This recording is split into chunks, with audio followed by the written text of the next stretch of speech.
another vehicle once again issued to a ZANU PF Hetfield candidate. So we covered another issue about these vehicles, and this is another. There is a very important statement which we really need to tackle and take a look on. That is the reason why I've managed or I've decided to bring this one. So Niko Hondo, possibly Niki Mangwana, says ZANU PF Hetfield constituency candidate Comrade Paida Moyo Nyamakanga yesterday received her constituency vehicle from the party. The vehicle is to enable the candidate to access the constituency during the campaign period and to also assist members of the community. Saka ukangotarisa chete this statement riri kunyorwa iri. This is the vehicle. This is the lady here. I don't have anything against her. She must campaign. But this is a brand new car. Okay. Right. It's not bad to buy your candidates cars. But when you are an incumbent with a government responsibility, with national resources, it's bad for you to do so to the people who are contesting, but not to the people who are going to vote for you and make you win. Hetfield constituency, there is no way it will make Emerson Mnangagwa win elections. There is no way the urban seats will make Mnangagwa win, because probably these people will vote for Advocate Nelson Chamisa. Nelson Chamisa will win in Harare province, will win in Bulawayo province. Saka, you see, kuti, it's just a waste of time. But that is not the issue. Two issues here are arising from the word access and also assist. These are the two words which we need to deal with. There is a word access. They know very well that for them to be able to campaign, there is need to access a certain place and a certain area. So the question is, kana mchida kuita health delivery kumamisha, how do you access mamisha pasina ma ambulances? Zvinonaka kana dziri nyaya dze politics, but kana dza nyaya dze service delivery, you can't. How do you access pasina ma ambulances? How? Kana mchida ku assistana pa politics during the election period, you find a car to assist kuti mugonzi makanaka. Asi kana dziri nyaya dze service delivery, how do you assist people when you don't have ambulances?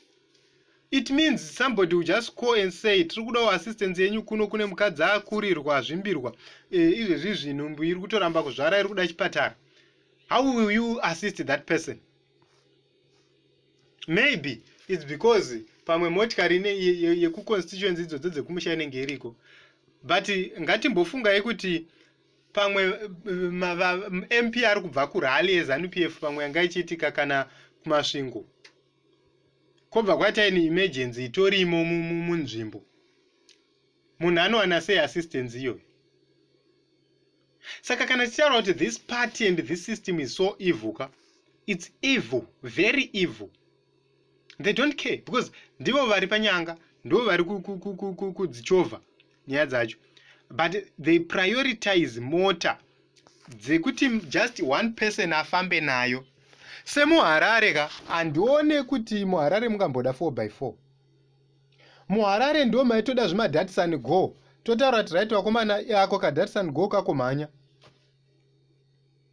But they've prioritized big cars over ambulances, over service delivery, over anything else.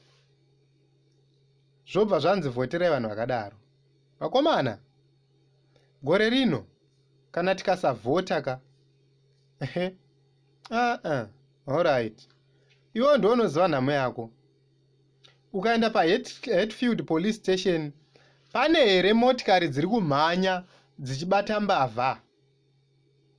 This is very good question yabvunzwa kana kuti a very good contribution yaitwa namukoma Leo pano. Pane here mota dzekuti unogona kumhanya kunoona kuti zvakamira sei? Ko iyo welfare yemapurisa, welfare chete, welfare ayo mapurisa edu ayo. Tarisai munoti imbavha yakabatwa iyo imbavha iyo yakabatwa iri pamupikicha iyi. Uyo mupurisa uyo atobata mbavha, iro bepa iro rinenge rembavha iro riripo iro. Kana paunoona Zimbabwe Daily ichidai soka, havasi kuvenga. These are the issues. Rhodesian yakanga ine police vehicle yekuti yaenda kunotora munhu 1 yoenda naye kukamba. Zimbabwean government, mupurisa ndiye anenge akatotakura nyaya dzacho ache. Pakafamba chinhu ichi vanhu vakatanga kuti you are mocking the police service, you are no, we are not mocking. Tiri kutoda kuti police service yedu ive well equipped, inyatsofunctiona chaizvo kuti izvezvo ndikafona kuti varume chakatochaya ndofanira kutonge ndichitoverenga mahours kuti I need to survive for at least 2 hours vakomana vanenge vasvika. But muZimbabwe muno munototi vedu hakuchiedza here vakomana, uri panjada uri panjodzi, vanozoona kupi mota. Iwo chona officer vedu, he is a very good officer, abata tsotsi abata mbavha, but akumira paroad ohaika kuti akwanise kuenda kukembi natsotsi.